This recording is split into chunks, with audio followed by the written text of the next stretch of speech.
Hi, I'm Mark King, Investment Editor at Columbia Threadneedle Investments, and here's what's in my weekly column.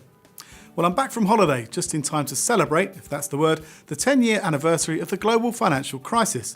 While there had already been one or two warning signs that problems in the US housing market could have some serious knock-on effects for the American economy, it was only in August 2007 that the potential global risk became clear. As liquidity dried up and commercial banks started to refuse to do business with each other, central banks in Europe, North America and Japan were forced to intervene. For people in the UK, the most dramatic result of the rise in the cost of interbank borrowing, caused by fears over the potential exposure to the subprime mortgage loan crisis, was the run on Northern Rock in September 2007, which took place after the bank revealed it had been forced to seek emergency funding from the Bank of England.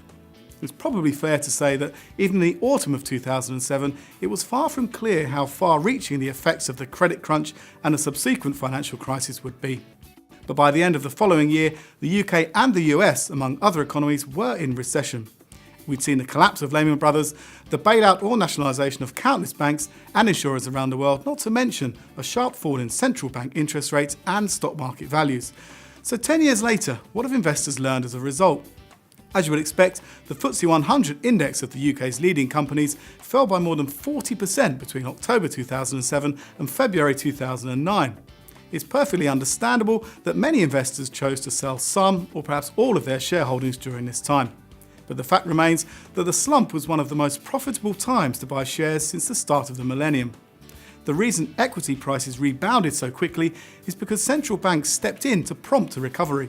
They slashed interest rates in the hope that cheaper access to credit would keep the financial system solvent and help companies to stay afloat. And in the UK, the base rate fell from 5.75% in December 2007 to 0.5% in March 2009. And the picture was much the same in other major economies. Low interest rates meant that company shares, by comparison, became much more attractive for investors. And having nowhere else to go, money started flowing quickly back into the markets. The lesson for investors is that putting money into the market should generally be a long-term project.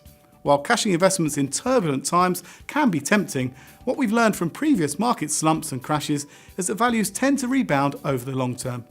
See you next week.